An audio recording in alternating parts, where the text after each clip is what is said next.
The liberation of Musa, a river of fear, a sea of hope. In the golden empire of Egypt, a nation powered by the lifeblood of the Nile, a dark decree had poisoned the air. The land was in the grip of a man known as Pharaoh, a king so consumed by his own power that he had declared himself a god. But what is the power of a king against the will of the king of all kings? How does a tyrant's plan for annihilation become the very instrument of his own undoing? A prophecy had reached Pharaoh's ears, a prophecy that a boy born from the enslaved children of Israel would one day rise to challenge his dominion. Gripped by a paranoid fear, Pharaoh unleashed an edict of unimaginable cruelty. Every newborn Israelite son was to be slaughtered.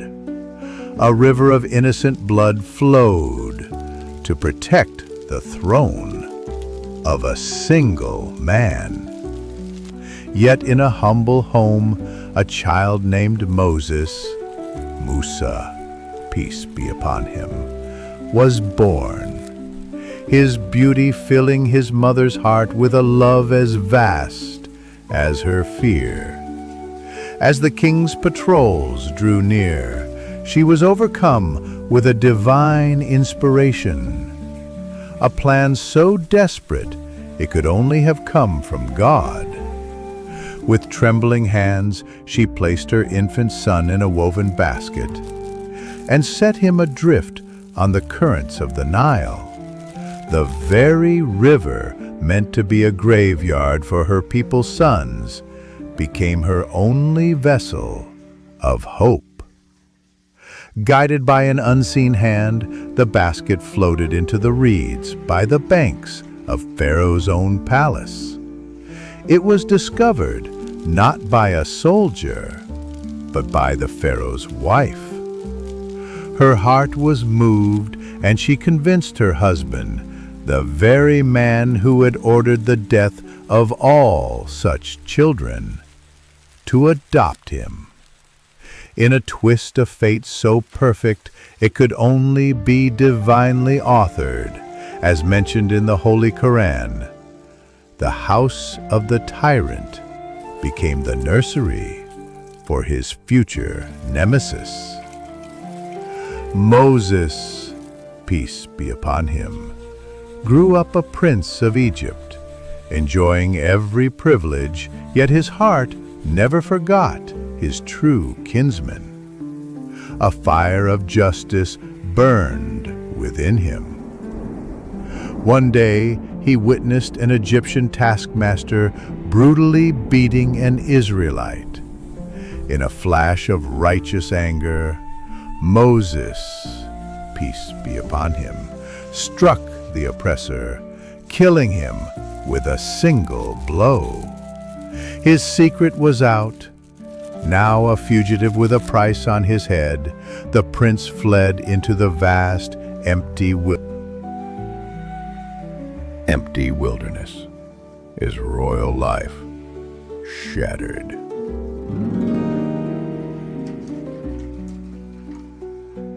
The man raised in a palace was now a man with no home, hunted and alone. The fugitive and the burning bush.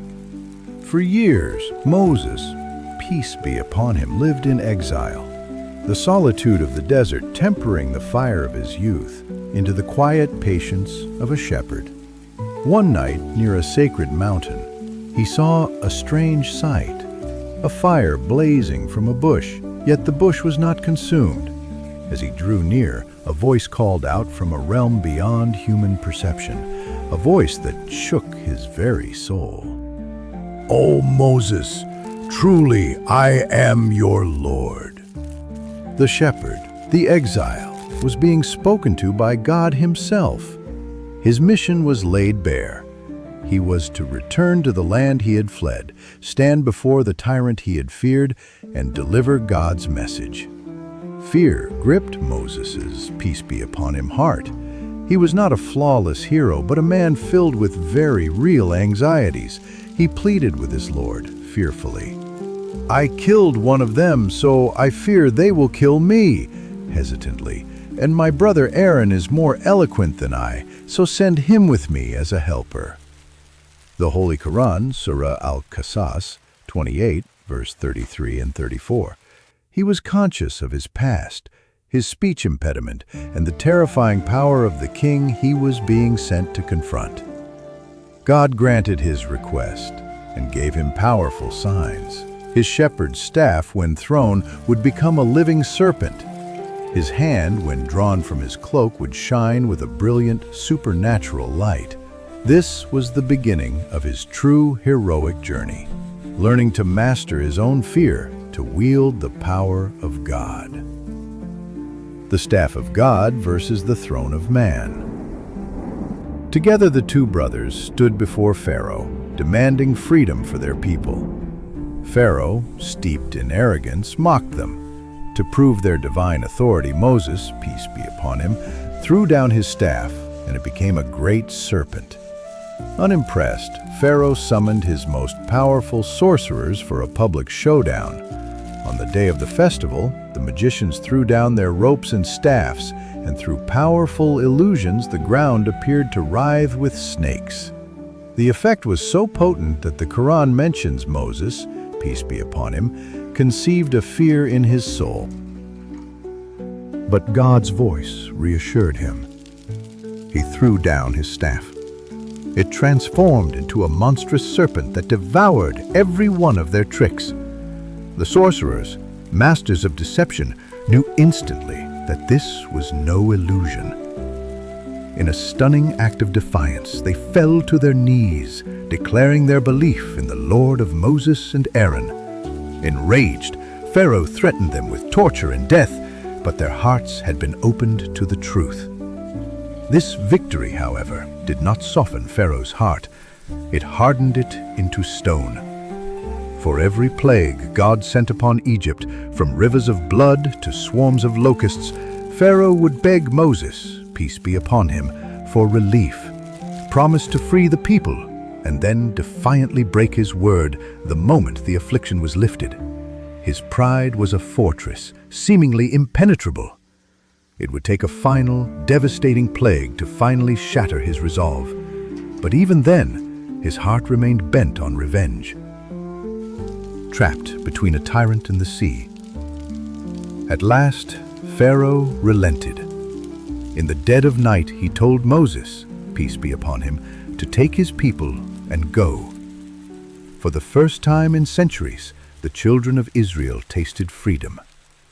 But their hope was a false dawn. As the sun rose, Pharaoh's broken pride ignited into a blaze of vengeful fury. He amassed his entire army and thundered across the desert in pursuit. Soon, the Israelites saw the terrifying dust cloud of the approaching war machine.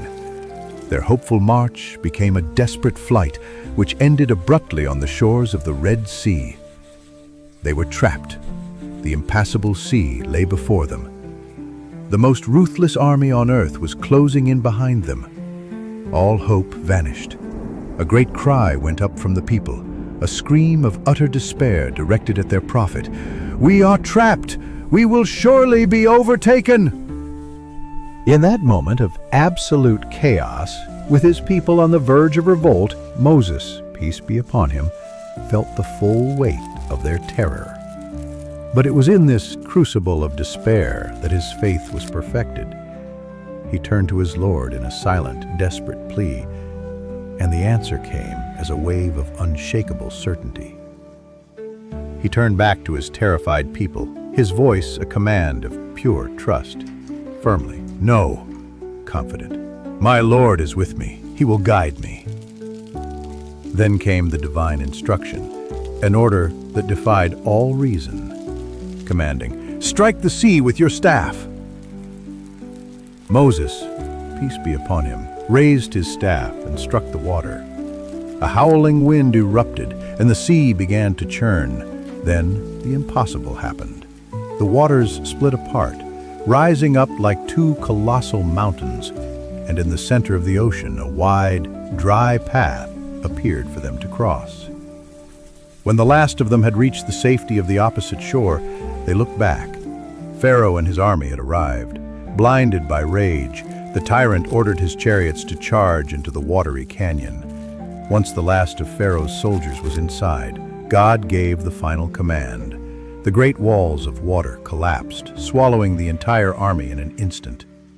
In his final gurgling moments, the tyrant cried out that he now believed, but it was too late. In a final chilling sign, God declared in the Holy Qur'an, "So today we will save you in body, that you may be to those who succeed you a sign." Surah Yunus 10:92. His body was washed ashore, a timeless lesson in the futility of arrogance. A legacy of liberation.